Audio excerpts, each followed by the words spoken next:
জন্মদিন কত সুন্দর, কত মায়া জড়িয়ে আছে এই শব্দটায়, তাই না?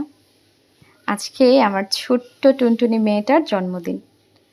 এই তো সেদিন আমার এরকমই মনে হয়। মাত্র সেদিন নিয়ে আসলাম হসপিটাল থেকে। অসহ্য যন্ত্রণা নিয়েও বুকে জড়িয়ে যখন আমি বাসায় নিয়ে আসলাম, তখন আমার কাছে মনে হয়েছে যে সমস্ত যন্ত্রণা একটা নিমিষেই শেষ হয়ে গেছে। হয়তো প্রত্যেকটা মায়েরই সমান অনুভূতি হয়। আহা! সন্তান জন্মদানের পরে প্রত্যেকটা মাই আবেগে কান্না করে। আর এই আবেগের কান্নাটা সারাটা জীবন বয়ে বেড়াতে হয়। আর এই কান্নার মধ্যে একটা শান্তিও আছে, একটা অন্য রকমের ভালোবাসা।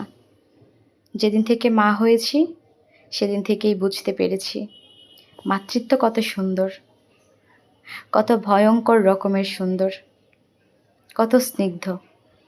এই যে টুনটুনিটা লেহেঙ্গা পরে টুকটুক করে বসে আছে ওর ঠাম্মির কাছে। ওর পছন্দের একটা মানুষ হচ্ছে গিয়ে ওর ঠাম্মি, ওর বন্ধুও বলা চলে। জন্মদিনের দিন সকাল থেকেই খুব বেশি এক্সাইটেড। আমার বার্থডে মানে এটাই বুঝে কেক কাটবে আর হচ্ছে গিয়ে বেলুন ফাটাবে। তো পছন্দ মতো ওর একটা কেক অর্ডার করেছিলাম। স্মাইল কেকটা খুব বেশি পছন্দ করে, ওর দিকে নাকি বড় বড় চোখ করে তাকিয়ে তাকিয়ে কেকটা হাসে ওর ভাষ্য মতে। যাই হোক, এখানে সবাই মিলে হচ্ছে গিয়ে একটু কেক কাটলাম।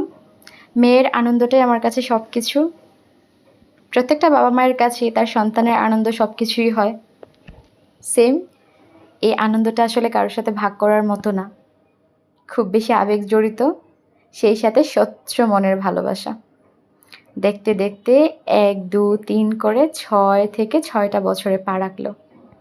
সবাই প্রে করবেন এই টুনটুনি পাখিটার জন্য মানুষের মতো মানুষ হোক, সহজ সভ্য একটা মানুষ হোক। এর বাইরে আর কিচ্ছু চাওয়ার নেই। আমি সবসময় চেষ্টা করি সুন্দর সুন্দর মুহূর্ত, সুন্দর সময়গুলোকে প্রাধান্য দেওয়ার। একটা মানুষের জীবনে থাকেই বা কি সুন্দর কিছু মুহূর্ত, সুন্দর মনের কিছু মানুষের সংস্পর্শ। সবাই মিলে একটু আনন্দ করলাম আজকে, সেই সাথে খাওয়া দাওয়া। এভাবেই মেয়ের জন্মদিনটা সেলিব্রেট করলাম ঘরোয়াভাবে, মেয়ের পছন্দ অনুযায়ী।